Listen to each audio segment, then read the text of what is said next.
You want to see what a hot mess looks like? This is what happens to your greenhouse when in the summer it floods out. Lesson learned, Eastern North Carolina, you cannot do the foot of frost level. Like in North Carolina, it's a foot of freezing, and we dug out the greenhouse to match that, and that doesn't work because we flood here a lot. And what happened was it got flooded out, took days, like pots were just floating here. Pots that actually had, this was all like growing herbs at one point. Doesn't it look lovely? But it was floating in here. And I was like, oh well, whatever. And then summer came, and despite having plastic run along the edges of the bottom, and then this pretty rock that was down here, which the rock just floated everywhere, right? Like the flooding made the rock kind of scatter out. So originally it was that, you can go back and look in videos. It was really pretty. It was like a rock pathway here. But I ripped up the sides of the wall because it was insulated on the inside like that back there, and I just ripped it all up, and everything was everywhere, right? And so over the summer I didn't have anything in here anyway because it got too hot. So things had seeded, because when the waters come in, it brings in seeds. Hey, booger. And so I thought, you know, come late summer, fall, I would just put down cardboard and bags, like feed bags, to stop the growth. It didn't really help. Things just grew out from all underneath. But I'm not playing around. It's the 1st of January, and my goal is to get the greenhouse back in shape, because it is time very soon to start putting some herbs in here. And what I hate the most is this right here and here are lemon trees, and this is an orange tree. This is my dates, which, I mean, they're trying. I think I hear a quail outside the door. And that and this are pawpaw trees. Those are actually more recent, and something actually dug that up. I don't know what got it, but it did. And I just tried to fix the soil around it and left it like it was with roots and whatnot. But this looks like it's done, and it makes me really sad because fruit trees are not cheap. And also, I was really looking forward to it. I mean, it's still green, like all of it's still green. So maybe it's not done. You know, I was under the impression that fruit trees are not supposed to, like, do the fall thing, you know, turn brown and fall. But I don't know. Maybe we'll see. We'll see if they come back. I'm hoping they will. And my dates look like they're gonna make it. We'll see about those pawpaw trees. And the rest of this, I'm cleaning up today. So wish me luck. And we'll see how it looks when I can get some things cut and pulled out. All right, right here I have like wild blackberries coming in. Isn't that cool? But here you can see this is all dog fennel. And it dropped into this pot of whatever herb this was. And this is now dog fennel growing out, because that spreads like crazy. So I'm thinking I'm going to have to wrap the inside. Just see how like this kept everything. Actually, look, it did pop up from behind yonder. But for the most part, like this would be so easy to maintain, right? Compared to this. Actually, you know what? I don't know, because look, it's actually popping out a lot right here, but it's because there's the hole there, right? But did I pull that off and leave it like that, or did it pop through? I think I probably pulled it off, because I don't think it would have came through. Oh, hello. Are you coming to help me clean? Are you being an... Why did you just lick your lips? That's not a nugget. That's not a nugget. Oh, hello. Are you coming to help me clean? Are you being an... Why did you just lick your lips? That's not a nugget. That's not a nugget. It's like someone went and told a friend. They're finding bugs galore where I'm pulling this stuff out. I know they used to come in here after the flood. Well, not these guys. They're actually none of these. That would have been my old ducks, who mostly were taken off by neighbor dogs, a hawk, and sadly our own dogs. Actually, our own dogs took out the most of them. It's really, really sad. But our older chickens, who are they out here anywhere? Nope, they're not. I don't even know where the Orpingtons are, but they were in here last year prior to me shutting the door after I was trying to kill everything in here. All the sprouts that were coming up, even though it didn't work very well. Y'all happy? What you finding? What you finding down there? You's happy though, right? Yeah. Wonder what she's eating. Oh, I like when they wag their tails like doggies. It's a feast. Well, about an hour and a half later, and not much has been done, I did get everything coming through this side cut, and I left that piece of cardboard down because somehow that cardboard wasn't all like tore to pieces. And just kind of put, I mean, those are empty, but there go the dates and the fruit trees. So I put them there, and cut off all of the dog fennel and wild blueberries that were going through. It's just not going to work. Sorry, as cute as the wild blueberries were.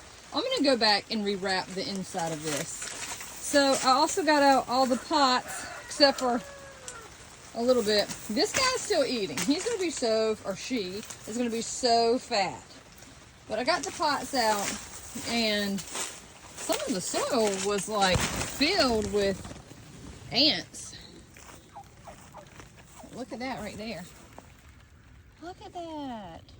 So anyway, the chickens are gonna have a feast. Hoping I can just let that sit for a while and then mix it in with some doo-doo and scraps, compost. And then here goes some of the bags, some of the pots. And now it's time to rip out the rest of these bags. And I guess I'm just gonna leave the floor and let the chickens come in and eat all day today. It's raining outside, so hopefully they'll come back out of the woods and feast like homegirl here. And then I'm gonna figure out what I do with the floor. I know that this foot we dug is gonna be an issue for flooding. So I don't think I'm gonna re-rock it. I don't know what I'm gonna do. Maybe cardboard and mulch it. I mean, I guess that'll still be an issue when in this summer it's probably gonna flood, like no doubt. What was I thinking? But I don't want to scrap the whole greenhouse. I mean, it serves its purpose of getting seeds started early spring. So I'm gonna keep it. And you know what? I guess all I really need it for is early spring anyway. So if all I have is seeds starting before the summer flood, then oh well. And I'll just refigure this every year for now until I get like a legitimate greenhouse built, which will come once we get a legitimate house built. Look, y'all, there are green chives up underneath this mess of mess. See that? If you zoom in, you can see the green ones. But anyway, so I think I'm not gonna dump this one. This has been my pot of chives since we lived at the old house. It used to be out on the back porch. You can tell this pot has had it. So I think I'm gonna leave it and just take out the old yuck and see if my chives come back, because they're there underneath the funk. Yes, that is exactly what I want you guys to do. Break it on down. Break it on down.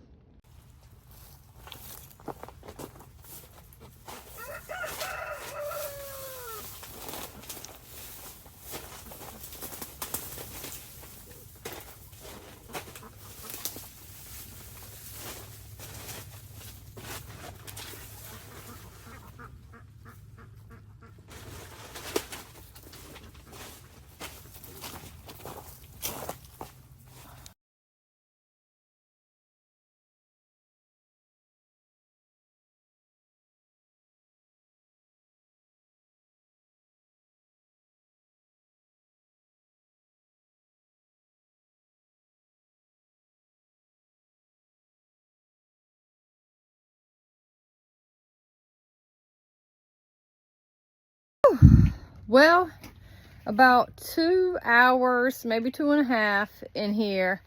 It would probably 2, because I did go out and flood a pond and have to fix that, and you know, get a bottle of water, all those things. But about 2 hours in here, kind of like I didn't get much done, but then I did, right? So let me show you what I got done in 2 hours, and then I don't know, see what we're gonna do next time. But we're gonna call it a day, because it got really dusty in here, or dirty, from pulling up the roots that were under the plastic, and I can feel it all up in my head. Before I go do my nasal rinse, this is where we are at. Again, all that on the side, but I got, oh look, I just found something I didn't see. I'll grab that on the way out. But those are really heavy to move, so I left those. It doesn't appear like anything. Well, look, it's gonna be growing. Look at that. Ah, this is gonna be a problem for the spring for sure. For sure. Whoops. But it looks like most of what was, there's a toad. There's a toad. He gave me a scare a while ago. He hopped when I pulled up some stuff and it scared me. You can see most of what was growing was where the plastic, not under the plastic, because that was all plastic, and then I threw dirt on top of it to make it look, I guess, natural. But under the plastic, it wasn't growing through there, or even really coming out of the top of it, because that's such a thin layer. I think that's just, yeah, that's just a leaf. That's such a thin layer of sand on top of the plastic. That's not growing anything. Where it's growing, where things had seeded and grown, was the edge of the plastic meets the rocks. And a lot was growing out of here. And I know in the spring I'm going to have a major problem, because there's seeds everywhere. So I don't know. I'm going to think on it. I'm not going to do anything else today except for rinse my nose and then get on a sheep project. And I might go pick up some rabbits, y'all. Thinking about switching rabbits, or not switching rabbits, but adding rabbits. I don't know, however you want to say it. But I'm thinking the plastic on the bottom covered in dirt seems to work best. I kind of hate it because I loved the rock walkway. The problem was when it flooded and stuff started growing where it could, right? Like some out of the rocks and then mostly on the edge. I don't know. I'm going to do some research. If y'all have any tips, please share them with me. Greenhouse, even though not a work of art, it's been here since we have. So it's like almost 2.5, it's definitely 2 years old. Definitely 2 years old. A little over 2 years, actually. So we redid the plastic once. We did that last year. The first year I remember the floor did not flood and grow a bunch of things. It happened when when we got all that floody weather last year. So I don't know. I really don't know if it's best to put plastic down and then something on top of the plastic, like mulch. I guess I could rake the rocks out. That's going to be a lot of work to rake out the rocks. Also, an issue is right here at the door. This used to be like dipped down, and you can tell this became a hotbed for growing things. I still got to pull that up. So I got to figure out what I'm going to do in a few areas. I don't know. If y'all have any tips, you can also see my repairs where the wood or pipe would put holes in it, and I threw stuff up there that I had. That's ghetto rigging. But again, this greenhouse costs nothing, and it wasn't supposed to be anything other than for growing out seeds. And it does serve that purpose, but I want to be able to get in here and not feel like snakes are hiding. So I don't know, guys. Recommendations, tips, drop them in the comments. And my plan is to restore this thing to being operable and not having weeds grow up all out the ground. So we'll see. I'll be sharing this with y'all maybe in a couple months when I figure it out and finish it.